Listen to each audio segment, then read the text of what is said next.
Wait, before you start, I'm going to add the thing. That's Okay. So I'm not fumbling around with it. Checkity check. Testing. I mean, we're live right now. Yeah, I know. Just a couple. Oh, you know what? Hello, we have this thing.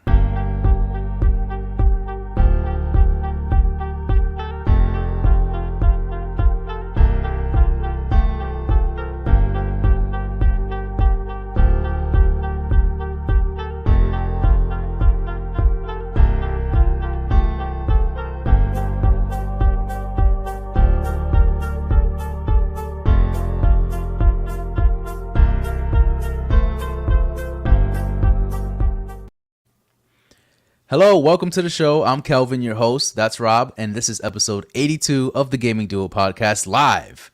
If you're new to the show, welcome. Thank you for listening. Thank you for tuning in. We are the podcast that discusses the latest gaming news each and every Friday at 7 a.m. Eastern Time. However, we're trying something a little different now. So it is Wednesday, and we are recording this live. So if you're watching this right now, we're live streaming. If you're hearing this still at your normal Friday, 7 a.m. Eastern Time broadcast. So yeah, cool. Want to support us? You can do so by heading on over to your favorite streaming service, Apple or Spotify, or by going over to thegamingduopod.com and leave us a review. Let us know how we're doing. You can also support us on social media by following us by searching for the Gaming Duo Podcast. Rob, how you doing? Doing good. I got something in the mail today. And I know we're going to talk about it later. You're excited. Oh, yeah. I got this bad boy.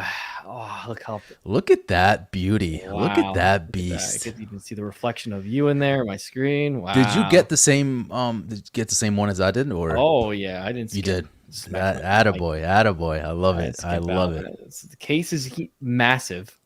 You have to, man. You just have to. Something like that with such a huge investment like that, you just have to kind of go all out, you know? And it's a Steam Deck, by the way, for audio listeners. I just showed my Steam Deck. So yes, I forget about that sometimes. You showed his deck, ladies and gentlemen. We finally saw Rob's deck.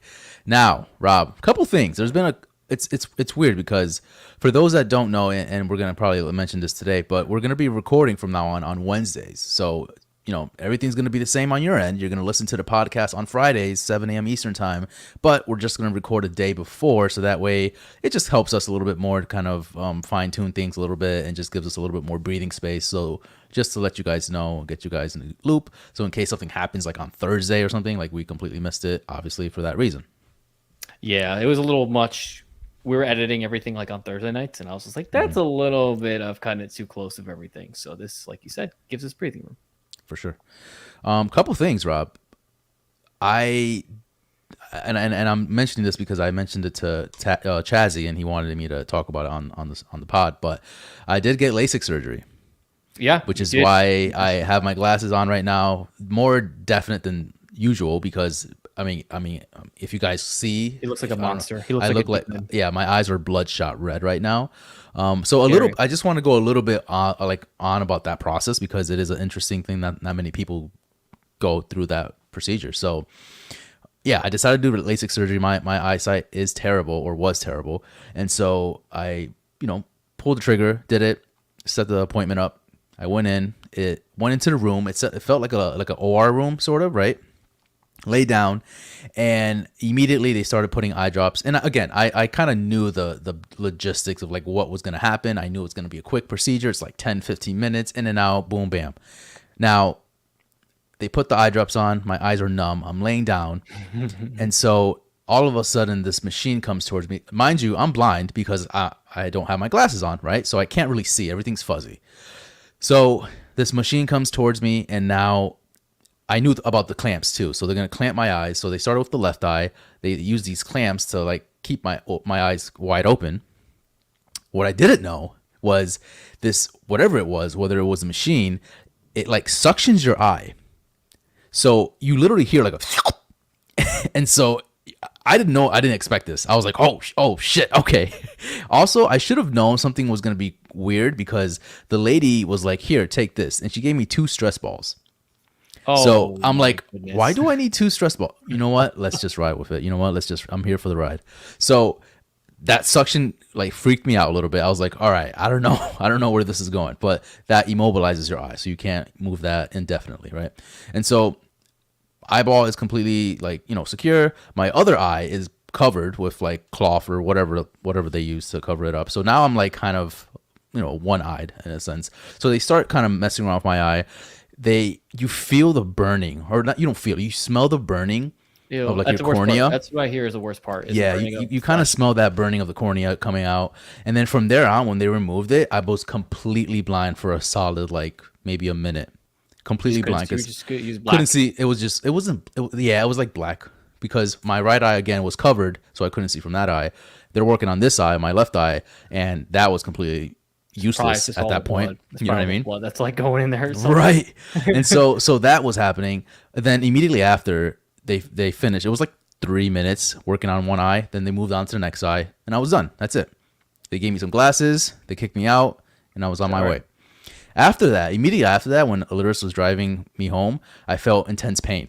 I felt one, it was very bright outside, so I had to like not burning, but like when you have something in your eye, like I don't know, like if you have contacts, you know what I'm talking about, or if you have like eyelash or something, that annoyance in your eye that you just can't get rid of. That's like what I felt, but it was there constantly because one, I couldn't really touch my eye, I couldn't like do anything about it. Yeah, you're screwed. And every time you moved your eye in any direction, it just felt painful, So I lay down. Long story short, I lay down. 4 to 6 hours later, I was okay. My eyeballs were like swollen. Now I'm much better. I'm in a much better place right now. That happened Friday, and so I still have like bloodshot eyes, but it is what it is. You see fine, right? Like for the most part. Yes. Like, yeah. I see. I had my appointment Tuesday, and they said, "Hey, you're good. You got 20/20." So yeah, here I am, 20/20 squad. Weird? Is it weird just waking up and seeing? Very weird. Yeah, because every night I'm like, all right, my routine. I put Mavi to bed, change, shower, whatever, and then I'm like, all right, I'm gonna take my contacts off. Oh wait, I don't have contacts on, so I'm just gonna go to bed. You know what I mean? Like it's like a great feeling. Weird. Yeah, you're just like, I can just sleep now. I don't have to worry about doing this whole routine. It's done. It's over. When you wake up, you're like, oh shit, I can see. You know what I mean? Like it's like a weird, cool feeling to have. Well, think about it. You've been wearing contacts since you were like what? Very young. Years old, 13 years old. Yeah, around that time. So for half of your life, almost, that was your routine. You were wearing contacts. So that to me is like, I can't wait to do it myself. I mean, I can because the experience you just went through sounds like it's like not annoying. That bad, but like annoying. Yeah, it's annoying for the first like 6 hours, honestly. Like once you get past the 6 hours, you're fine, you're golden. But it's worth it in my opinion. You know what I mean? I think it's definitely worth it for those that need it. You more than definitely, you're just as kind of like on the same level as me as far as like blindness. Right now the contacts don't bother me as much because I do the dailies. Yeah, but that's true. The dailies, they are more expensive, so I go through those quicker than I would the normal ones. But at the same time, like it would be nice just to be like, see, like immediately I threw away my contacts, the rest of my contacts. Like I'm done with them. this. You know what I mean? So it's someone else. But this is not a LASIK podcast, ladies and gentlemen. This is a gaming podcast, and we're going to talk about the latest gaming news, starting with a Pokemon Presents video presentation. We usually call it Pokemon Directs, right? But the official term, the official term is Pokemon Presents. So we were treated with a Pokemon Presents, or as like we like to call it, a Pokemon Direct from the Pokemon Company this morning, and we got a glimpse of what new updates we would see from their new games coming out soon. So juicy tidbits here. I mean, they had a bunch of other stuff, right? But I think we're going to mostly focus on the Scarlet and Violet presentation. Right, they had Pokemon Go, they had all that kind of stuff, right? So it's, If you want to start B-roll, I don't know if you want to post like the trailer while I'm talking. So basically, it takes place in the Paldea region, based off of Spain, Portugal. There's 3 mainline stories, which is pretty cool. That's not been done, from my understanding, for a Pokemon game, right? Like the 3 main storylines. It's usually just like a one general story, right? Yeah, it's typically one big story. There's like beat the gym leader, become the champion, and complete the Pokedex. Most of the time is what it is. And then maybe it's like then collect this is legendary Pokemon that kind of coincides with like Pokedex. So, yeah, I think that this one is definitely cool that it has actually 3 points of contact, you know? Right. So like you said before, though, there was a bunch of stuff like that was not related to Pokemon Scarlet Yeah. and Violet. It's just like Pokemon Championships and Pokemon Go Fest, Pokemon Unite, but going over here and here we are. Which if you don't, before you do that, go to the trophy. That trophy looks fire for the Pokemon Trophy tournament. I thought that looked really cool. I'm like, I kind of want that for some reason. If you can, Let's see if I can get to it. Yeah, I got it. Here it is. yeah. For those that are listening, it's like it's a Pikachu with a trophy and then a Pokeball. He's like on top of a Pokeball, and it just looks like a really dope trophy. Like it looks really cool. But so that happened, and then you can tackle. This is really interesting for me. You can tackle gyms in whichever order you want. This is cool. This makes me like, okay, I can feel like this game is gonna be truly open world, and they even said it on the stream, right? They said this is gonna be the first truly like true Pokemon like open world game, which to me gets me excited. See, I feel like Arceus was kind of like the first true Pokemon open world game. It kind of beat it in that sense. But like, if they're saying this is the one, then I can't imagine what else is like. Like this is going to be truly open world, in my opinion. Like this is like, again, you can tackle the gym leaders however you want. Where I think it's what it is. Yeah, and then you can just kind of go through different towns in any order. There's no like set path. There's no like straight path to beat the game, which I think is pretty cool. The new Terrestrial Pokemon encounters, which I don't know about those. We'll talk about that. But again, they're kind of like gimmicky in a sense. And each one has a different type of Terra type. So what do you think about that? It's really strange. I surprised that's what they picked as a gimmick. They basically turn into like crystals and they wear a hat, and that makes them enhances their type or their different type, and essentially makes them stronger. That's what all these gimmicks are. It just makes them stronger, but the design choice was definitely weird.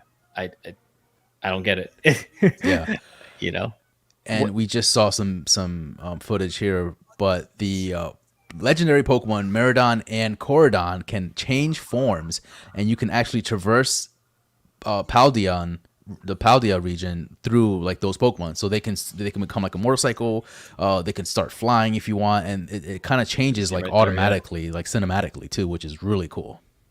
Yeah, I thought that was pretty. I think that was my favorite part so far. I mean, we could talk more about that in a bit, but I thought that was pretty sweet that like the legendary Pokemon actually play a role with how you traverse in the game.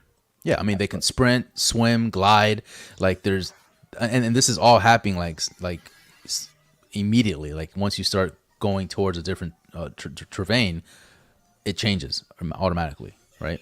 Right, exactly. So that's why, for me, I'm like, I think this is a fantastic. I feel like this is going to take the spot from like the HMs. Remember how you had like Fly and you had like Cut. This like this looks so cool right here. You know what I mean? Like this right here showing the both the legendaries and like having those cutscenes. This trailer showed. I don't know if this is just me, but there was some type of audio. There was some type of like voice acting in this game. Was it intentional for the trailer only, or are they hinting at more voice acting in this game?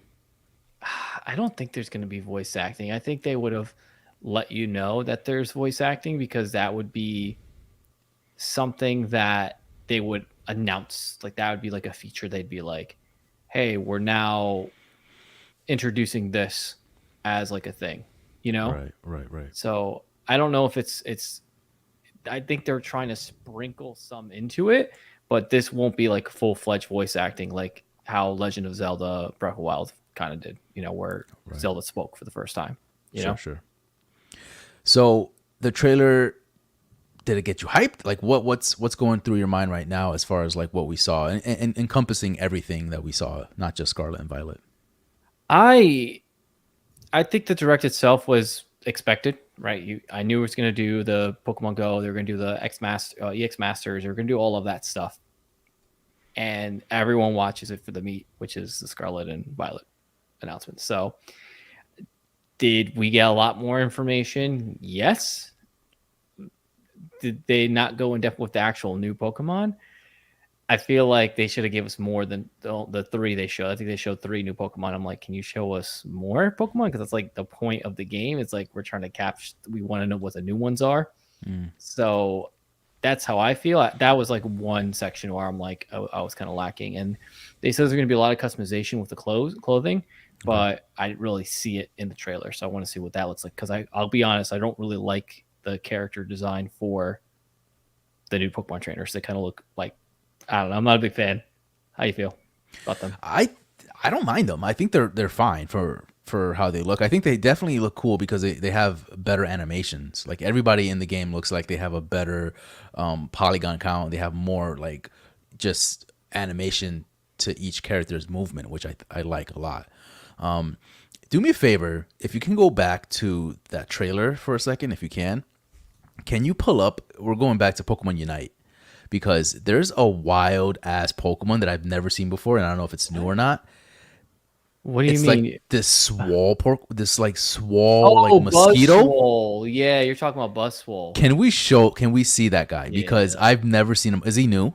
No, he was in Pokemon Sun and Moon. So there were a bunch of Pokemon that were from like outer space, and they were called Ultra Beasts. So they were basically Pokemon from a different dimension. And that was one of them, is Buzzwole. So look at him. He looks insane. Look at what he's doing to these poor Pokemon. He looks like he ate like Dwayne Johnson. Like it just looks insane. He's just slamming on. I do not. That looks intimidating as hell, dude. I would not want to fight that Pokemon. That's his name though. Is Buzzwole. It's amazing. I mean, he's a bug and he's swole. And can you imagine seeing that in real life? No, I'd run away. We die. You'd be dead. That's a massive mosquito. Like, you know, all the mosquitoes that you kill, like that one will fight you and beat the shit out of you, basically. Right. 100%. Insane. I just had to see that because I'm like, that's I've never seen that before. Can we talk about the different forms that the legendaries take? I think that was kind of one of the high points of the trailer, in my opinion. I don't know how you feel, but it's like the motorcycle and then the gliding and all that. I just thought that was something they did a really good job with that. So if we're looking at this here and new forms, like this is their normal like on feet form, right? They're just chilling, and they have the ability to both turn into so Mirror or Cordon, which is the red one for Scarlet, he doesn't actually turn into a bike. He just sprints. He just runs, right? Whereas his chest looks like a tire, like the wheels, right? It looks like it could look like a motorcycle, but I get what you mean. Yeah, it says it may look like a motorcycle, but it uses powerful legs to run on all fours. That's cool, though. That's really cool. Right. And then Miraidon actually turns into a motorcycle. Like his throat, and I guess that's what it says. Miraidon explodes by generating energy in its tail and throat. So he actually turns into a motorcycle. He's no longer a penis in my eyes. No, he's not. No, he redeemed himself. He redeemed himself 100%. The swimming build / aquatic mode for both of these is actually really cool too. Like basically they turn into, like Miraidon turns into a jetpack or a jet ski, and Cordon is like swimming. Like he's actually like a swimmer, which is sick. I think they did such a fantastic job. Like this game is going to seem like it's going to blend a lot of, like, it's going to blend the older generation games, but a lot of mixture between the Pokemon Arceus type of gameplay, right, as well as Pokemon Sword and Shield, which I like. It's kind of blending all three of those together and then making this like beautiful baby Pokemon game that everyone kind of was hoping for from the beginning. Like we kind of hoped this was Arceus. We kind of hoped this was Sword and Shield. I think this is gonna be it. I feel like everyone says that, but I'm like, I think this is it. I think this is gonna get me one. Like I'm already super hyped, but two, I think it's gonna incorporate all the cool stuff that the previous games had and make it into one game. You know, like the traversing part is exciting. Just look at the little detail here. It's like this guy, Cordon floats by making its throat into a flotation device. So now that tire that we saw on him that we thought was a tire, it's actually doubling now as what he uses to float in his swimming form. So just like the attention to detail that they're giving these new legendaries, and I hope for the new, I mean, the Lechonk, right? Like, Yep. that's our homeboy. Like they picked up on these small things. Like that people know that they love Lechon. Like that's a thing. Right. So the Pokemon company is doing a great job at really, really honing in on what people like, right? And then finally, we have the gliding mode, which you basically get to fly around in either a freaking jet or a mythical Pokemon. Right. They got me, man. I mean, this looks really cool. I think if they keep adding these cool elements and the story beats are really like catching on, I think this could be one of the best, if not the best Pokemon game that we've played, so far. So I ask you this question. Now that you see both, which version are you going to be getting? Scarlet or Violet? I don't know. I think Violet redeemed himself for sure. I think that layer of detail, like you were saying, of how the character is able to, use like a kind of like their throw as a flotation device is pretty cool. I think there's just so many cool features or just like nuances that you see in this trailer that I'm like, you know what? I don't think either one is the wrong answer. There's no wrong choice here. They're both equally. It's nice that they actually picked two reps for these that are equally cool. It's not like one is cool. They're both equally as cool. Like you said, can't go wrong with either or. It's makes it hard now because I'm like, which version do I get? Right. We haven't even touched on the 4-player co-op, or is it 3 or 4? There is 4. It's 4-player. 4-player. Yeah, that's cool. I mean, again, that's something that's never been done before. They kind of also added the gimmick with the Pokemon of like capturing the Pokemon. What was it that Sword and Shield did before too? With the raids. The raids, correct. Thank you. Right.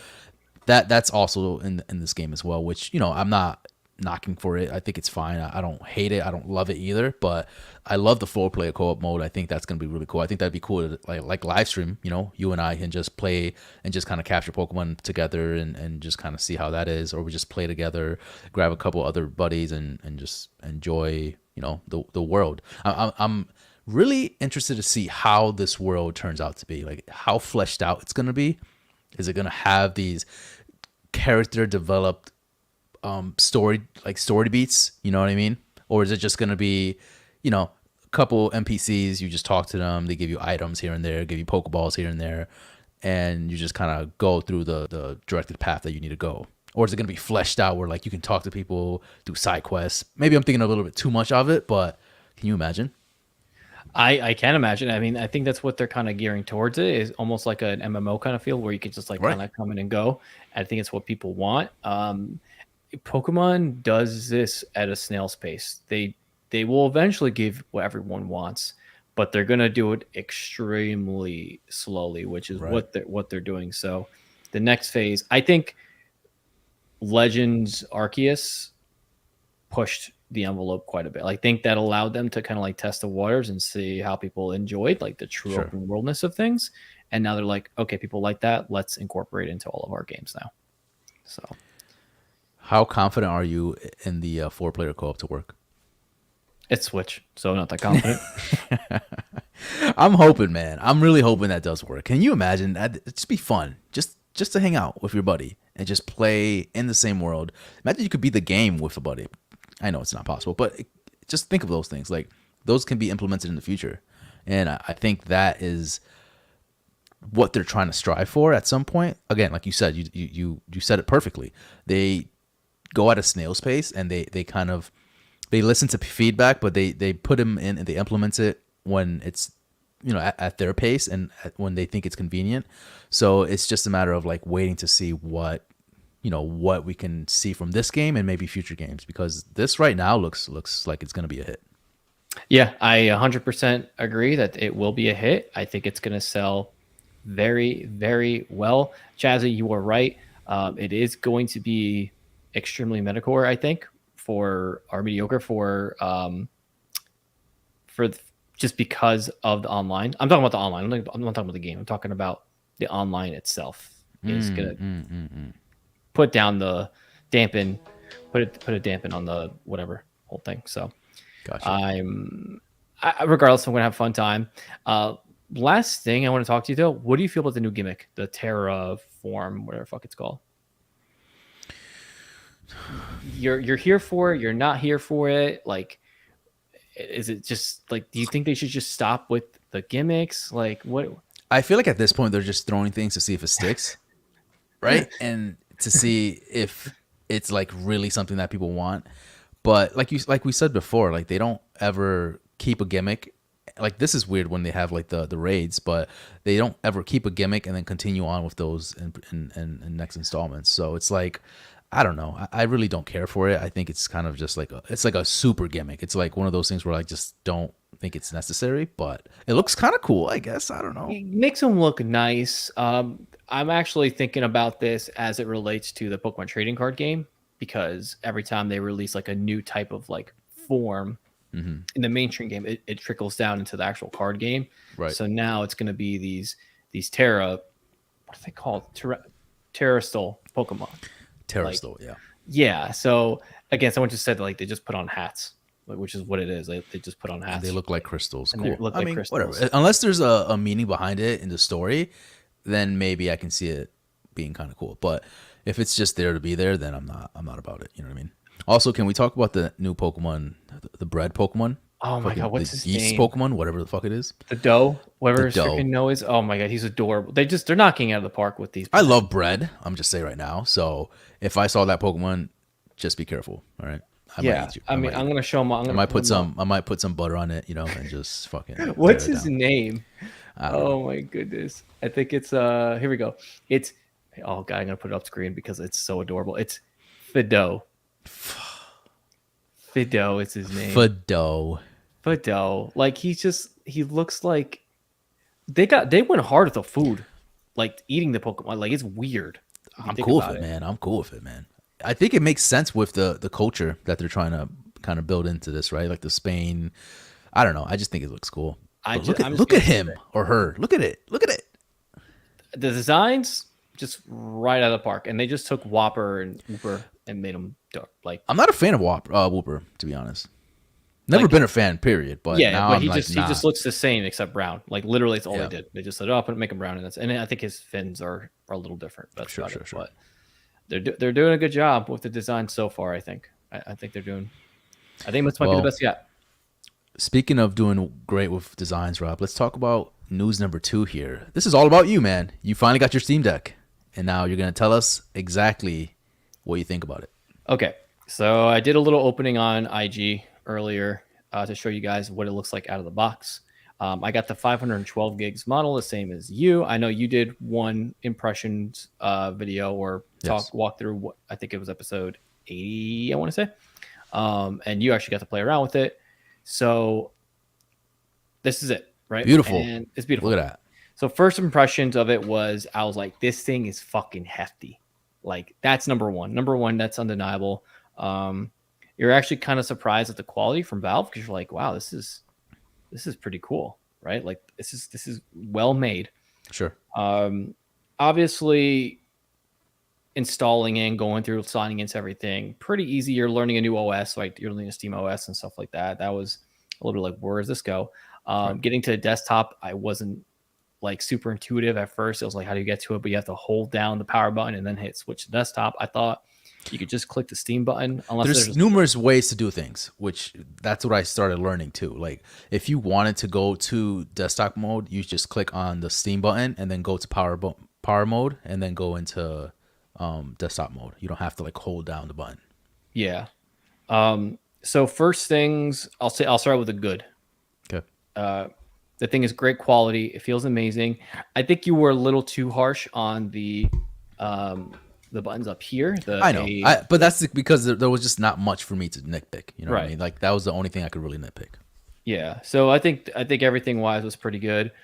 First game I downloaded was Devil May Cry 5 because I knew you would. Yeah, because it's easy. It's a good game to test frame rates and performance. Yep. So download that, and it was weird.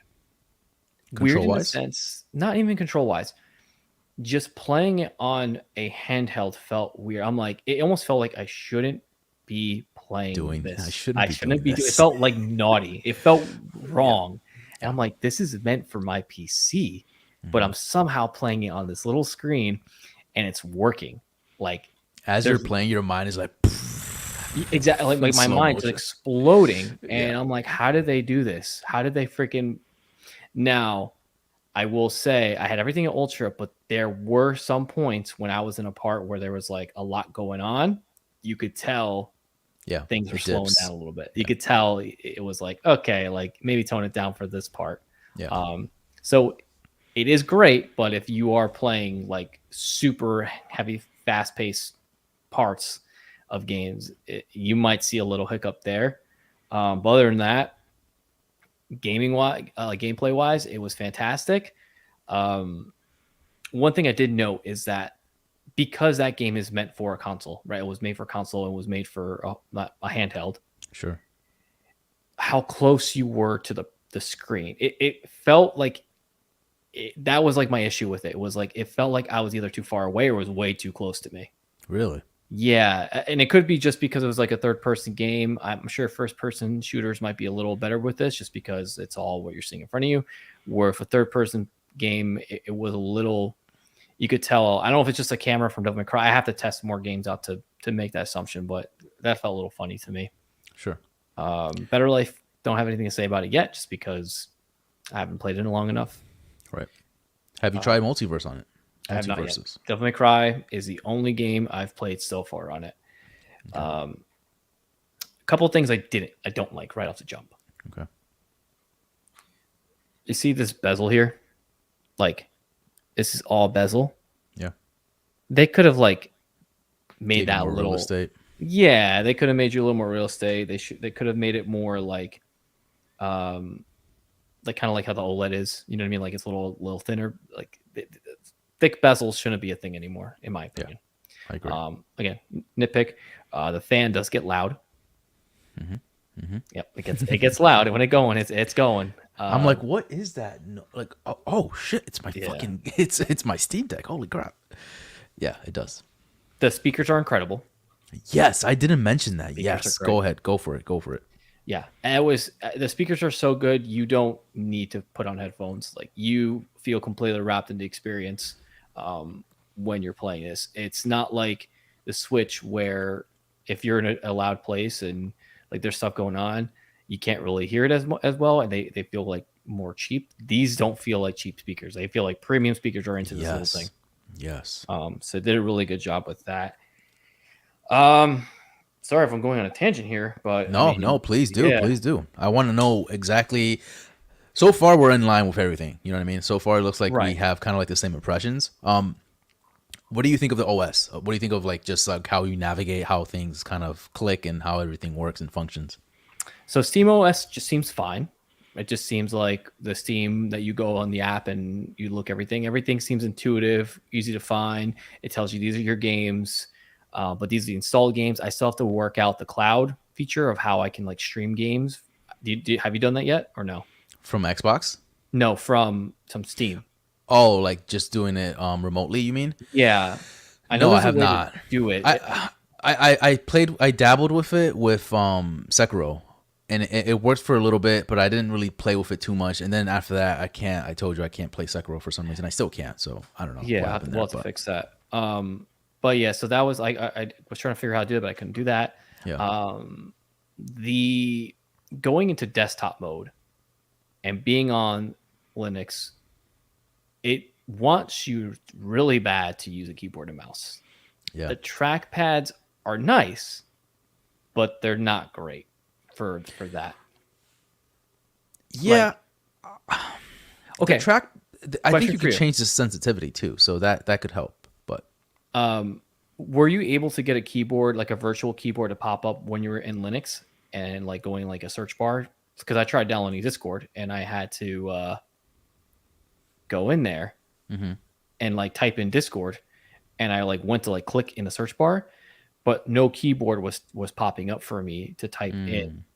So I don't know if there's not like a virtual keyboard built in on that side of things, right? Which I thought was weird. So again, I think when you're in Linux mode, it really wants to connect a mouse and keyboard.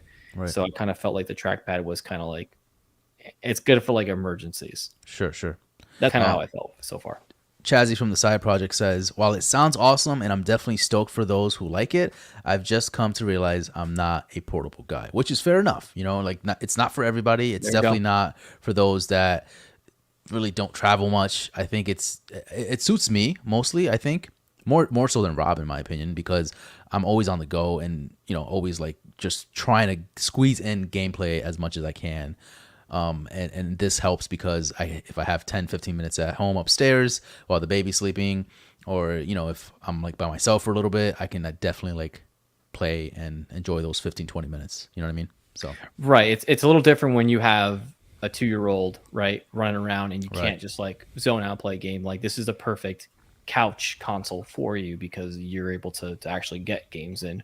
But again, Chazzy, for you, I don't know if this is necessarily the best thing if you don't play. If you're looking for a couch console, I would say this. Like, I don't see myself really taking this a ton of places. That was my next question for you. Yeah. So go. Well, I was going to say, how do you see yourself using this? Are you going to use this on the couch mostly? Are you going to travel with this? Like, how do you see yourself using this? So I'll answer that and then I'll answer Chaz's question. So I see this more as like I'm on my couch if my girlfriend watching something, putting on, spend some time, and I want to play a game. I can pick up, play the game real quick. I want to go outside, enjoy the weather. I can go on, outside and play this. If I'm going to like a weekend trip to a friend's house or something like that, or a little trip, I can take this. But like if I was like, I'm going to a different country in a couple of weeks here, and I don't feel comfortable bringing this with me because I don't want to lose it, because it's portable. Don't get me wrong, but look at the size of it. Like this does not fit in, like this is going to take a huge section of your baggage. Right. Like look at the case. It's a monster. It's humongous. So like just think of that fitting into your bag. It helps that the case has a handle, you know what I mean? It does have a handle, but yeah, I think, is it like super portable? You can bring it everywhere. Technically, you could. Yeah, but I think it's better suited as on the couch. For sure. Yeah. So here. I don't think it's really well suited for keyboard and mouse type games. This trackpad is not going to work. It's just not going to work for that. You will need to dock this thing and use a full keyboard and mouse to make those things work. And as far as downloading these types of games, it's a little bit of a workaround with Xbox Game Pass, and what's the other one I'm thinking of? Oh, like League of Legends client or WoW, or the WoW client. Sure. It's not like it's a plug and play where you just download it and it's good to go. There's a little tinkering involved to do those things. So if you're really integrated into the Steam, like you have a really huge Steam library, I say this is perfect. But if you're really more of a WoW player, it's not a great WoW machine right now. Right now. Yeah. And in my case, I don't have the library on Steam quite yet. But this definitely there's a gnat literally in my face, and I want to punch it, but I can't. Buzzwole. Yeah, that's what it is. It's trying to beat the crap out of me. So I don't have a huge library on my Steam, but this entices me to make one. This entices me to buy stuff more. I'm more inclined to buy stuff on my Steam account because I'm like, hey, I can take these portable if I wanted to, So I'm like, all right, well, do I want to play God of War on Steam? Like, do I want, you know what I mean? Like, do I want to play that, or do I want to? There's so many things that I want to play. One of the other, I forget the name of the podcast. I'm drawing a blank right now. I apologize, but they mentioned to me, I posted something on Twitter like, hey, I definitely want to play as a fox, like, and I was referring to the Stray game that we played recently. And I'm like, I want to play as a fox next, like make it happen, right? And then one of the podcasters that we're cool with, they were like, hey, there's already a game out there. It's called Endling. And so I checked it out. There's a demo for it. And I'm like, oh, so I played that on my Steam Deck. And it's kind of cool. It has like this... Tunic, Kelvin. Tunic. There's a game called Tunic you can play as a fox. Yeah, but I wanted something. Super Lucky Tales. It's But I wanted something more inclined with what Stray was what doing. Stray is. Yeah. You know what I mean? Like just be a fox and just like mess around and just kind of like wander around. This one was closest to what I wanted. It's more of a cartoon 2D style, but it was pretty cool. I liked it. I thought it was pretty fun. I might purchase it at some point. Wasn't there like a black and white game? Yeah, I thought this was it, but it's not.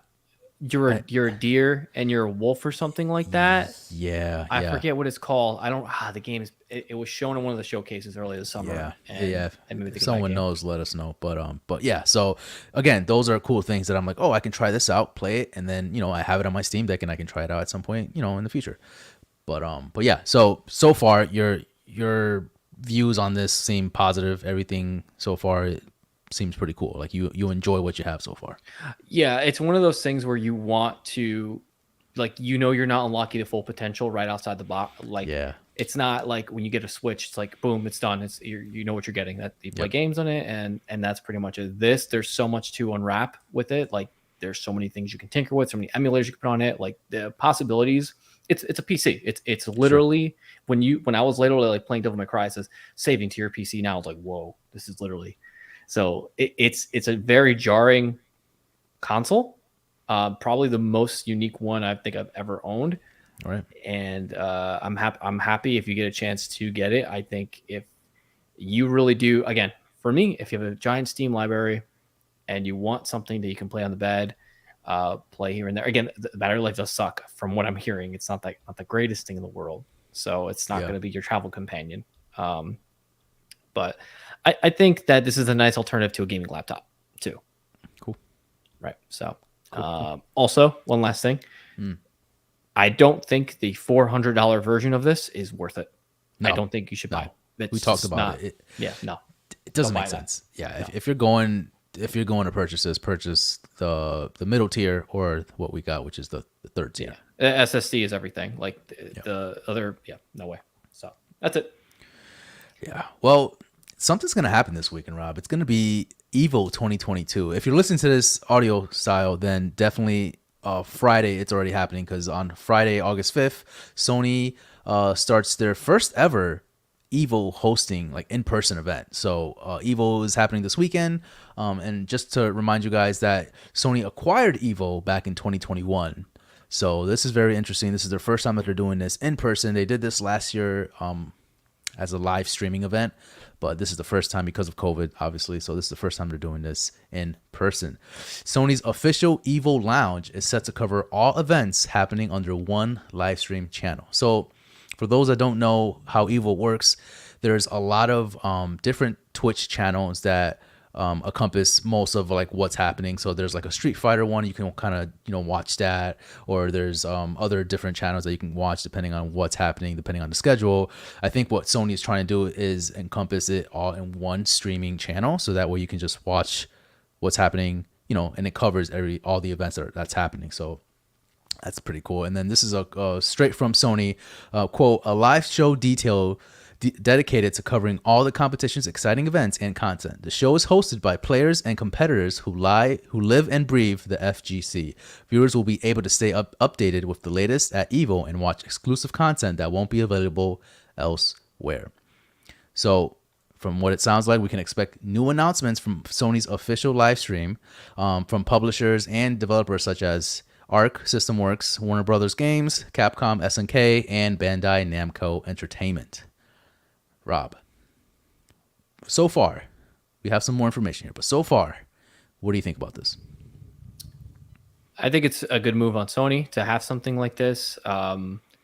People love these fighting games. I mean, this kind of reminds me of like the Olympics, kind of like all these things happening at once, all of these different fighting games, and I think it's a nice like break from the esports like League and Valorant and stuff like that. Like the fighting games are really cool because watching a fighting game is way different to me than watching something like a League or like a Overwatch, right? It's just like you're rooting on that fighter, you know what I mean? So like for me, Smash, like every time I'm watching someone play Smash, like in a tournament, I'm like dead, like locked. I'm like in it Like We were I'm so like some of the passionate best about players. Smash too, you know. Right. So But all of these people are passionate about all these different fighters, like exactly, Street Fighter, uh, Mortal Kombat. exactly. So So speaking of that, so they're going to be broadcasting this both on YouTube and Twitch. You mentioned Mortal Kombat. Unfortunately, we cannot expect anything Mortal Kombat news related because there has been confirmation straight from NetherRealm Studios' Ed Boon's mouth, or Twitter per se, saying that, waiting on the clip there, but basically he said that there will be no MK12 information announcement. So just basically expect to enjoy Street Fighter 6 and all the other tournaments and stuff like that, but do not expect any news or any announcements for Mortal Kombat 12, which is a little disappointing because a lot of people expected that. A lot of people kind of wanted that to kind of be there because it's been some time since we've had a new Mortal Kombat game. So there it is for those that are watching. Straight from the horse's mouth. Rob, are you what's your take on that? Do you feel like that's a no-brainer, or what do you think? I think it's funny that he said here, it's time for Street Fighter and other great fighting games to be in the sun. Let's enjoy that. Like he doesn't want to steal their thunder. Right. So I mean that's very nice of you, Ed Boon, to say that. You know what I mean? Like for sure. because to be fair, if he did drop a Mortal Kombat trailer, right? If he did say the new game was coming, people wouldn't give a shit about a lot of other stuff. It would get people hyped, don't get me wrong, but then they would like kind of take away from all the other games. So I think that was good on him for doing that. Right. But do you think he's going to show anything like Injustice 3? I'm glad you said that because Chazzy from the Side Project says, big MK fan, waiting on something from NetherRealm, even Injustice 3. So this leads me to ask you, Rob, what do you think, or what do you think? Are we going to see anything like tangible here? Like, are we going to see, I guess we'll start with NetherRealm. Are we going to see, obviously not MK12, but are we going to see Injustice 3 or a teaser? Like, what do you expect? I don't know what the hype level for Injustice games are. Like if it has a very huge fan base. I know it doesn't have as big of a fan base as say Mortal Kombat, but I only played Injustice 1, and for remember it was pretty cool. But I don't know how big of it. Does everyone want Injustice 3? Yes, straight out the bat. I'm not a huge Injustice fan, but I know I've seen people like really gorge out, and I'm sure Chazzy can vouch for that. But Injustice 2 was really strong on the story side of things, which I think a lot of fighting fans appreciate because, as we know, the story elements in fighting games aren't as strong, right? And we want it to be much better. But I feel like Injustice 3 or NetherRealm Studios did make a very strong story along with the combat, and then just like the gameplay style of how Injustice looks and feels. It just incorporated such a fantastic like game overall because the story, from what I've heard, was phenomenal. The gameplay is phenomenal. The fighting is phenomenal. So the graphic fidelity is phenomenal. So I think they did a fantastic job. So that just kind of like escalated NetherRealms to a better or a top, like a higher bracket, in my opinion, as far as like quality goes. So everyone's like really excited for Injustice 3. Yeah, I think so too, but I don't know. Like I said, Ed Boon doesn't seem like he's gonna reveal anything at all. Yeah, But it could be a surprise. I think stuff's happened, but there will be, I think, cool announcements being made. I don't really know because I'm not really in that community, the fighting game community, except for same Smash. Yeah, that's pretty much it. So Street Fighter 6, it's a no-brainer, right? We can definitely expect Street Fighter 6 here. Oh yeah, we'll see. Sure We'll see a bunch of new characters. So yeah, I'm sure it's going to be playable as well. So that's going to be there. So that's going to be interesting. That's going to be really interesting to see.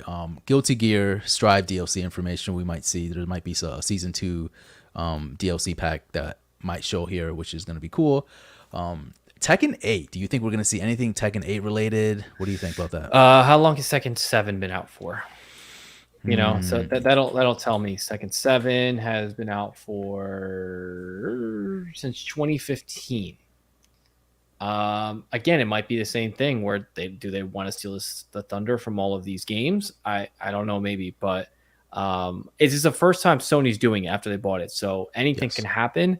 I want to say that they're probably going to keep the announcements on the lighter side of things, just because their first thing, they don't want to like juggle a ton.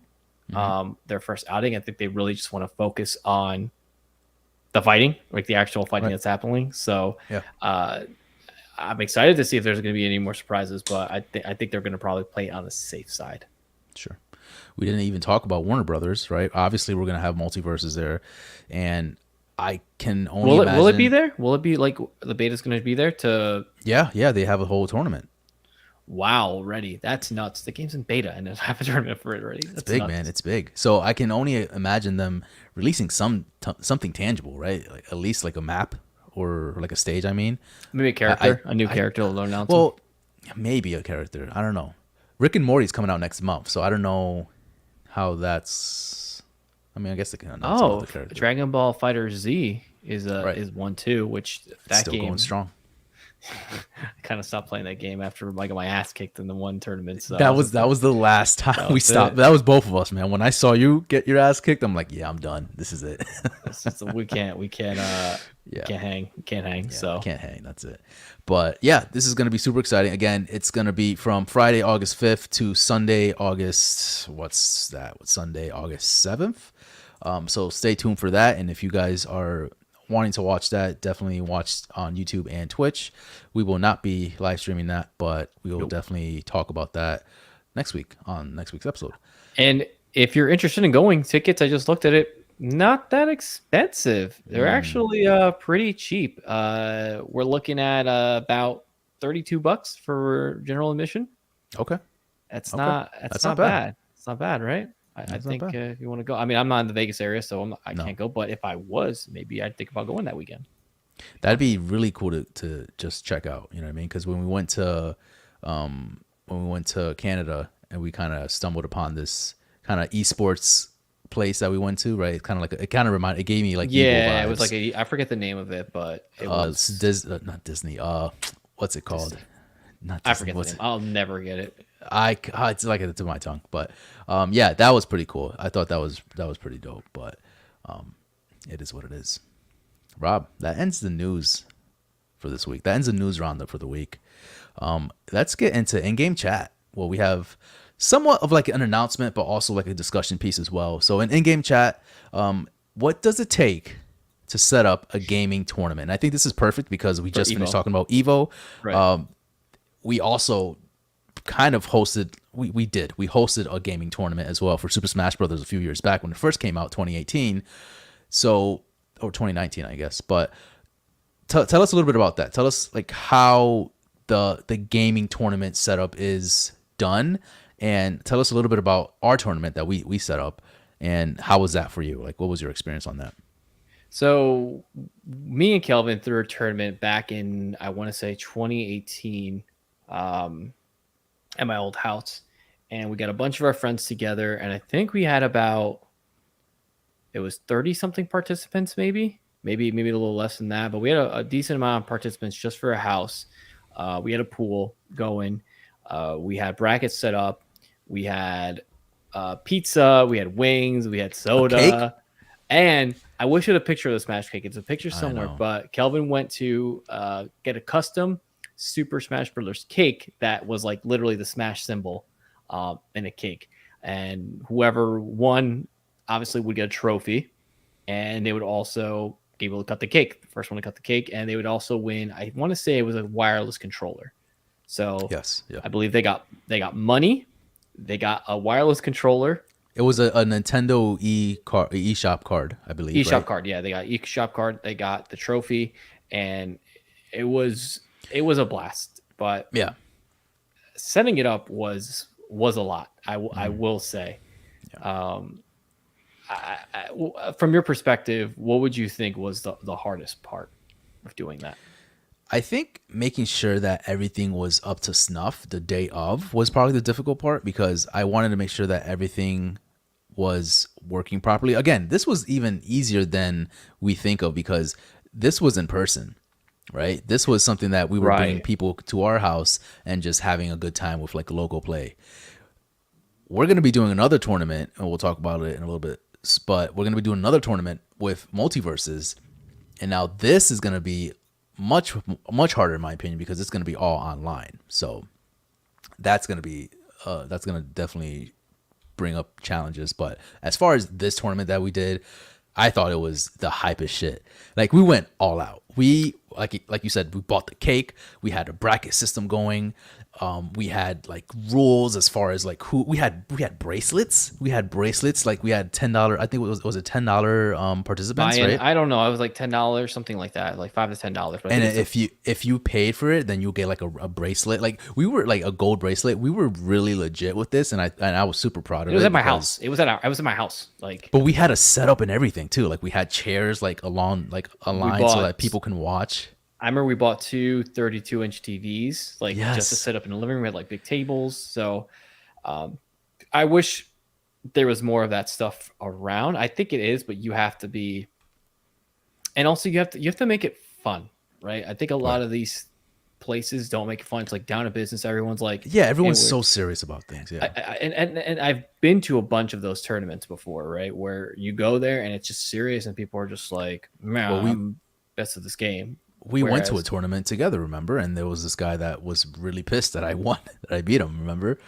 And it just goes to show you how people really take this to heart. But yeah, and to be fair too, this was back in 2019, I think. Well, 2018 it was when Smash came out, and that came out in December or November.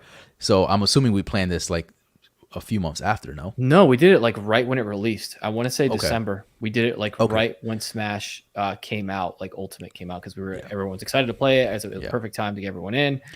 People didn't have that much time to train to learn the ropes, but it was perfect. And again, the hype for Smash was real, so everyone was super excited, which is why we had so many people interested in coming and joining. And some people just came just to watch, so that was super fun to see. Right. I think that's the part too, is you have to, even for people that aren't going to necessarily be in the tournament, where they feel like I'm not good enough to be in the tournament, it's like you got to get them in the door too, because like that could be that person's first tournament, and like, you know what, maybe this is a game I actually want to pick up and actually get good at. Right. And that's why we had like the pizza, we had the wings, we fed you, and you know what I mean? And that like, came out of our pockets, that was just us like really spending money, and we didn't make much. I think we made something out of it, but it wasn't anything crazy. I don't know if we made any money from it. I think it just covered all the food costs and everything, but like that was one of the most favorite times I think I've ever had, like setting that up. And I wish I had, I think we live streamed it, but we didn't do it like on YouTube. I think it was just like Is this us right now that you're watching? That you're showing? The second like tournament we did, but like the one that didn't really count. But I don't have any footage from the first tournament, which is a tragedy. I don't know where that Samus and Cloud video is. Remember, do you remember that one video we recorded? Is it on your account? Because I'm on your YouTube right now, like your personal YouTube, and I couldn't find it. Where does that exist? I couldn't tell you. I wish I could put that battle on there, because that was intense. That was really cool. Such a good battle.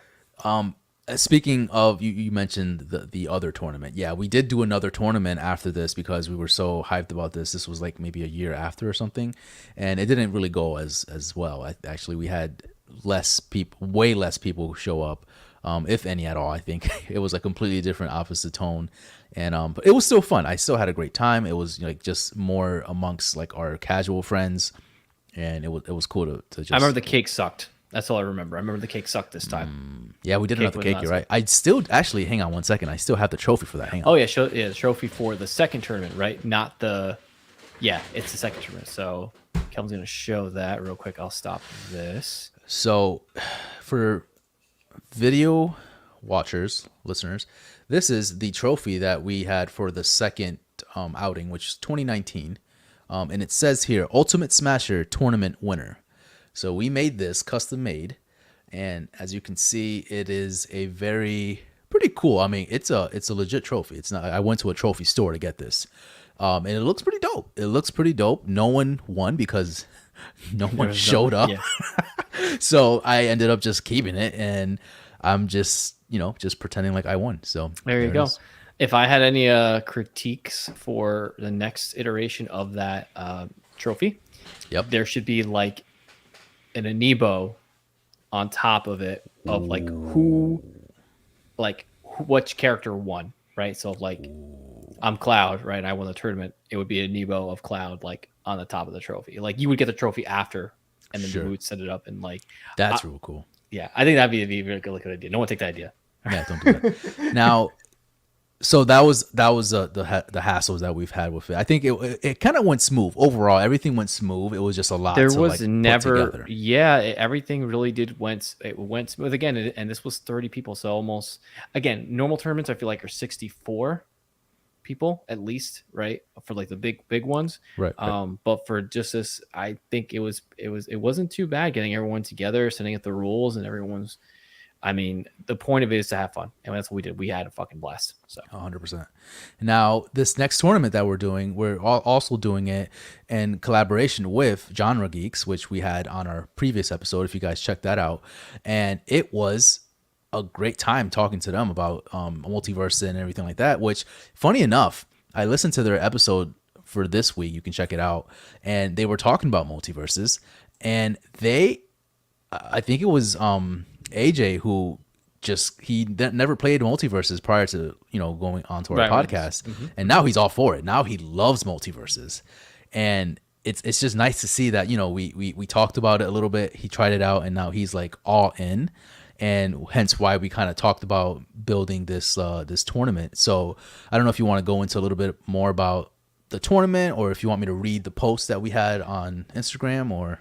Yeah, I think we're basically setting up in conjunction with Genre Geeks is a Multiversus tournament. And at first, I don't know if we're still doing it, but we wanted a bunch of gaming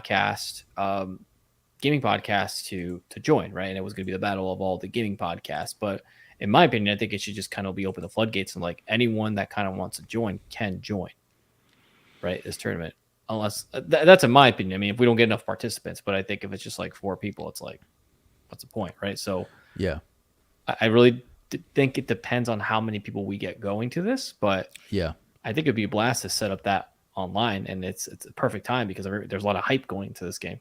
For sure. Yeah, I think that's something that we just have to talk about with Genre Geeks and see what they think. But for sure, it's going to be a different take on things, a different setup, right? Because now that we're talking about an online component to it, right? So it's tough, right? I think what we're going to be doing is kind of doing stuff from Discord, right? And then just kind of seeing how things work from there, and then playing it. I don't think we're going to live stream it up until we do like the finale, right, or semi-finale. So it's just going to be a lot of work, but I think I'm super excited for this here. I can even read the post that we did here. The dates are going to be TBA, but right now, but registration, there is a link. If you go onto Genre Geeks right now, they have a link, so you can definitely, again, if you're a podcaster, at the moment we're just doing podcasters, but if you are a podcaster and you're interested in playing multiverses and being in this tournament, check that link out. It is on their Instagram, and sign up. It's a $10 fee, so if you want to join, there's a $10 fee that goes with it, and there obviously will be prizes, again, to be determined as far as the prizes go. And yeah, it's just going to be a blast. It's going to be a super fun time, and I think that it can lead to other things too. I think if this is fun and people enjoy it, like we can definitely expand this into other games, right? Like who knows? Maybe we can play like Fall Guys or anything that kind of involves like team cooperative gameplay. Right. Among Us would be a fun one to get everyone to be able to be like. Have you ever played Among Us? No. You're so lame. Wow. I'm sorry. That's like I just never played. How have you've never played that game? You know what? I tried it on my phone, and I'm like, yeah, this is not happening. So I'm sure I tried the inferior version, but it just didn't. It is. Let me tell you, that time where everyone was playing that game was such a fun time. I think it was during the pandemic too. I want to say it was either in the pandemic or before the pandemic, but that time where like you just get in the Discord channel and you're just like shit on each other, just being like, you're the guy. No, I'm not. No, and it's just like. Yeah, that happened during the pandemic, right? That's why it got so popular. Is that what it was? I think it was during the I want to say it was during the pandemic, or if it wasn't, it was like right before everything happened. But gotcha. Again, if you're not a good liar, you're gonna suck at that game, and I know you're a shit liar. So, thanks. Yes, I will probably be. Here's the thing: is it's all online. But if I smile the whole time, you don't know. No one sees you. It's just your voice. It's just your voice. You're just fighting amongst yourselves in voice chat. So even if you're smiling and like cracking up, no one knows that you're smiling and cracking up. So it's a lot. It makes it a lot harder. It adds a different element. So yeah, for sure. But yeah, stay tuned for that, guys. Again, to be determined. We don't have the logistics planned out yet. We're still kind of like in the planning phases, but look out for that. I think it'll be pretty fun to check out. Yeah. Question for you, Rob. Do you have any topics related to trivia? I don't know. We didn't talk about this prior to the episode, but no, I didn't do any trivia for this week. Okay. Yeah. It's fine. Did you? I did. Piece of shit. You're a piece of shit, but it's fine. You know what? It's fine. Whatever. You're an asshole. We can actually do Would You Rather instead, because I have a set of other questions here for you. So, Would You Rather? It's just a new segment that we're trying out. Just a couple questions. Would you rather do this? Would you rather do that? Starting off, Rob, with would you rather see a 1v1 fight? Hang on. I hate this question. Hang on. Would you rather see fight?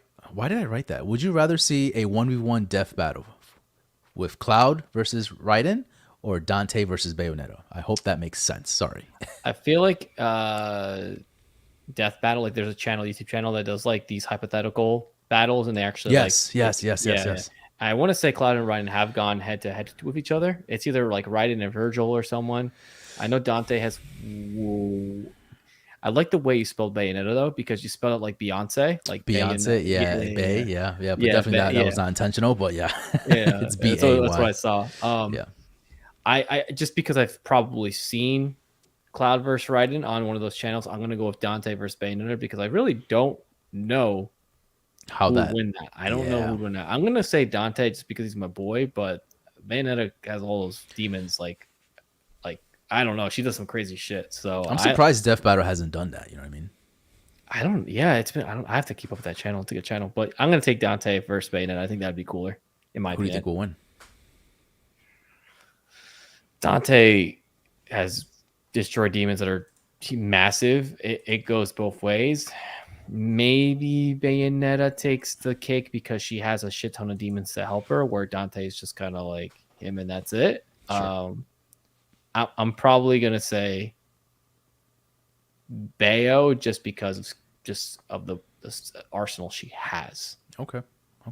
Because of the demons. If the demons weren't helping her, then I'd say Dante all the way. But she's got demons to help her. So I would probably go the opposite route. I would probably like to see Cloud and Raiden face off. I think it'd be a majestic ass like fight. Like there's just so much. You wouldn't see anything. They'd be moving so fast that you would. Right. I think it'd just be so cool. Yeah. And I think that's what I can imagine seeing Raiden like cut through like a fucking building and just see like ridiculous things that you would just be like, what is happening? You know what I mean? I think Raiden would probably be the winner in that fight just because he is a cyborg. So even if Cloud did land a ridiculous blow on him, you got to remember from Metal Gear Solid 4, this man fought a Metal Gear Solid Rex with no arms. Do you remember that? He used his feet. I do. He used his feet and the sword in his mouth. So Raiden will definitely win for sure. Yeah. Easy. Next, who would you rather have as a pet? Yoshi, Conquer the Squirrel, or please the Okami majestic beast, Amaterasu. Yeah, Amaterasu. I think it's how you say Who would you rather have as a pet, Rob? Yoshi, Conquer the Squirrel, or Amaterasu? Conquer the Squirrel, absolutely not, because he would just like take a shit on my bed or something and just like call me a piece of shit and be like clean it. So definitely not Conquer the Squirrel, although it would be hysterical, but no, fuck that. Yoshi would be weird. Yoshi would be a very weird pick. You could ride him, he throws eggs, and he has a long tongue, but like think about if you train him, he's not going to throw Yoshi, eggs. how that would look. It would look weird. I'm with Chazzy. He says Yoshi 1000%. I am all for it. Obviously, not because Yoshi's my main in Super Smash Brothers, but because Yoshi would be an awesome companion just to have. Like you can just ride him if you want to. You know what I mean? Just like sit on him. Like, nah, I'm picking the Amaterasu, the dog that can paint. I knew you would. It's cool. That's so cool. You can ride him too. Yeah, that's fair. He's a god. He's literally a god. I'm taking the god as a pet. Conquer though. Although he can shit in your bed, he would be very interesting to have as a partner. It'd be hilarious. It's definitely the one that's the most funny, but I also don't want shit in my bed. That's fair. That's fair. I'm surprised Amaterasu actually was never on Super Smash Brothers. I kind of wish they put him in there. Oh man, that would be nice. That would Yeah. be really cool. Next question here. You can only save one from a devastating death. Who will it be? Tifa or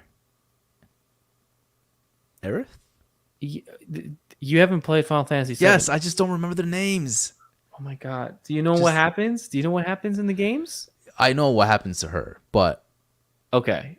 I don't know if anything happens to Tifa. I don't know if that. Okay, so I'm just gonna pick Aerith because she already died. Like it already happened, so I already went through that trauma of her dying. But this is how devastating was this death? You know what I mean? It's pretty devastating.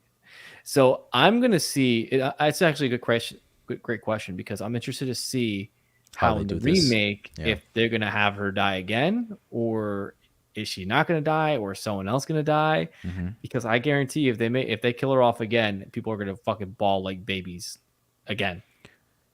Maybe worse because you can actually like it's like realistic. Now. So you're saying Aerith then for sure? Like who I'm saying who would you save? Who would you save from a devastating death?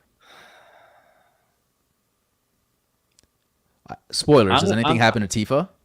No, nothing happens to Tifa. Okay, nothing. so then my question's valid. So who would you save if Tifa dies, right, and Aerith dies, or they're going to die? Who would you rather save in a devastating death? I would probably save, but Tifa's always got your back. Aerith does too, but like that's such a hard question. I'm gonna go probably Tifa.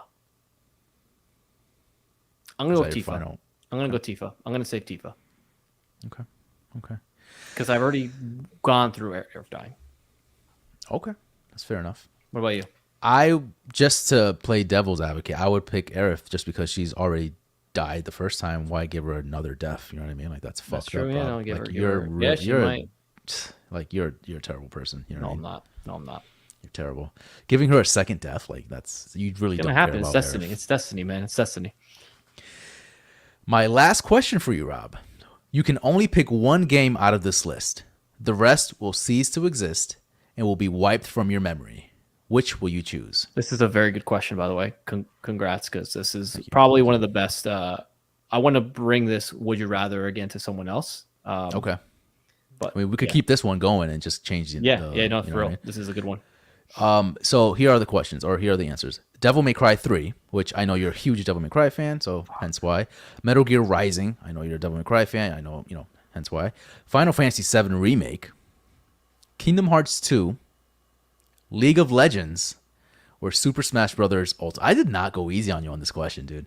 I mean, I have to answer it too, but this is more dedicated towards you. Okay, so let's go down the list real quick. We're getting rid of League of Legends right off the jump because that's just a very toxic game. I can go without it. Which one? League of Legends. That's going. Okay. That's out. That's gone. Okay, that's gone. That's fair. That's fair. I'm gonna say, as much as Metal Gear Rising was a great game and I loved it and I'm a huge fan, if it was wiped from existence, it wouldn't be in the world because you still got to see Samurai Raiden in Metal Gear Solid 4, and the storyline wasn't the greatest ever, so that one's wiped out. Okay. Final Fantasy VII Remake. We already have regular Final Fantasy VII, so if that was never to exist, as much as I love revisiting that world and seeing it reimagined, if it never happened, then we'll still have it. We still have it, right? So that's nice. That leaves us with the three hardest ones: Super Smash Bros. Ultimate, Devil May Cry 3, and Kingdom Hearts 2. Okay, love all of these games. These were all super epic. Now, to be fair, before you answer this question, I'm not saying the whole genre of like the whole series will cease to exist. Just that specific game. So I got that. Just making sure. Okay. Yep. Kingdom Hearts 2, incredible game. The best Kingdom Hearts there has been. Devil May Cry 3 is arguably probably one of the best Devil May Cry probably the best Devil May Cry in the series. And then Super Smash Brothers Ultimate. What are you going for? It pains me, but Super Smash Bros. Ultimate has to go. As much of the great game there is the other ones. There are the 4 and Melee, right? If you were to say Melee, it'd be a little different because Melee is literally. You would put Melee over Ultimate right now? I think so. You're wild. I hold it more it's You're more crazier than AJ saying Multiversus is better than Smash Brothers. You're crazy. No, Melee is 100%. That's like the game that I like grew up with. Like that's arguably Ultimate's a better game, obviously. But that's more nostalgic. That's why it's nostalgic, that. Like that's I don't know. It's a weird place. So Ultimate's gone. So now it comes to Kingdom Hearts 2 and Devil May Cry 3. I'm surprised Kingdom Hearts 2 is still on your list. I feel like you would have taken that out. I mean, I know you're a huge Kingdom Hearts fan like me, but with this list, I felt like it would have been lower on your tier list. I want to say I'm going to probably get rid of Kingdom Hearts 2 over Devil May Cry 3, and I'm going to explain why. Kingdom Hearts 2, probably the best Kingdom Hearts in the game. The problem with Kingdom Hearts 2 was the storyline was just got insane with the nobodies, right? It just was just too much to follow. This person got a nobody, this person got a nobody, and it's an incredible game, but at the same time, like the storyline started getting wacky, and at the time, it's like, as a kid, you're like, what the fuck is going on? You know? Mm-hmm. And then we also have the other one. Devil May Cry 3, that was like the first time I've played like a game that really challenged me, because at the time that game was extremely hard. And it just like the brothers battling and just that scene of just like them both on top of the tower, just like sword fighting. I'll always have that. Remember, that's like embedded in my head. I'm like, when I used to live in the Bronx and I picked that game up and I put it in my PS2 for the first time and I saw that scene, I was like, yo, this is so sick, incredible. And just, yeah, I can't let go of Devil May Cry 3, fortunately. Wow. You're that. I mean, I knew you were a Devil May Cry fan, but you are the Devil May Cry fan. It is the first game I installed on my Steam Deck. Yeah, fair enough. That should have told us the answer right there. All right, Kelv, close us out. Which one are you wiping out of these? I'm wiping Devil May Cry 3. I'm sorry. I love Devil May Cry 3. You're not Devil May Cry fan. You're not a huge one. I get it. Metal Gear Rising. You get it. It's out. It's out. League of Legends. Yeah, like get the fuck out of here. Yeah, you know what I mean? Like the whole thing could cease to exist. You know Remake what I mean? Is gone right now. Remake is gone. Yeah. So Remake is gone because you made a fair point. You know, the original one, if I ever wanted to play it, I could still do that. So it comes down to Kingdom Hearts 2 or Super Smash Brothers Ultimate. I know which one you're picking. You don't know me, Rob. You don't know me. You know what I mean? This is tough because, as some people may know, Kingdom Hearts is one of my favorite games of all time, alongside Metal Gear Solid. Super Smash Brothers is really up there as well. Persona, another one. I should have put Persona, but so it comes down to nostalgia, right? And don't get me wrong, like Super Smash Brothers is definitely like one of my favorite games of all time. Wow. But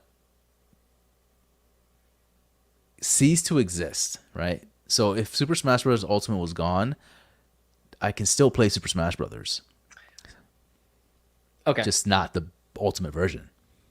But you will never ever get to live that memory of Sora joining Super Smash Brothers. And I kind of have both there, you know what I mean? So that's where I'm getting like really I'm going to have to pick Super Smash Bros. Ultimate because that encompasses everything. Kingdom Hearts and encompasses Super Smash Brothers, which has all the characters that I love and adore, and it is one of my favorite games of all time. So by everything else, I can live with Kingdom Hearts 2 not being there, although it was phenomenal. I have Kingdom Hearts 1, which is still a gem, and yeah, Kingdom Hearts 3 was okay, but not yeah, it's not like that Kingdom Hearts 2 level. But yeah, 100%. I think no matter what you pick, you can't go wrong because it's your game. You know what I mean? Right. Like that's the game that you have the most attachment to. But ultimately, that was the best question, hands down. Like, thank you. I tried. Yeah. Folks, if you guys want to be a part of this show, please let us know. You can definitely sign up for the Gaming Duo podcast by joining, going to the gamingduopodcast.com, filling out our guest form, and becoming a guest. You could definitely do that. Thank you guys for joining us. Thank you guys for listening. Again, we're trying something new out. So we posted this on Wednesday. We're going to be changing our recording time for Wednesdays, but rest assured our audio versions will still be out on Fridays. So tune in for Friday's audio version. And yeah, this has been fun. I kind of enjoyed doing like the whole live streaming, and it's really fun. Yeah. Well, again, we're in a testing phase of like this is a new Yeah. thing for us. So if things change, don't worry about it. Like, you know, Yeah. we're just throwing shit at the wall. But yeah, this is fun, and we got next week. I think next week we'll have a new guest. We will have Sean Carson, I think his name is. Yes, his last name is Carson. And he is a artist / illustrator, and it's gonna be a lot of fun getting an artist on the show. Yeah, and we actually met him over at Comic-Con, so that should be interesting. We bought a couple of his right behind pieces. you is the Samus print, right? Yes. There it is. There. And I will switch my camera up a little bit here. And if you can see there, that is a Super Smash Brothers print from him. So just an example of his art. For sure. Well, guys, thank you guys for listening. Thank you guys for tuning in, and we'll catch you guys next week. Adios.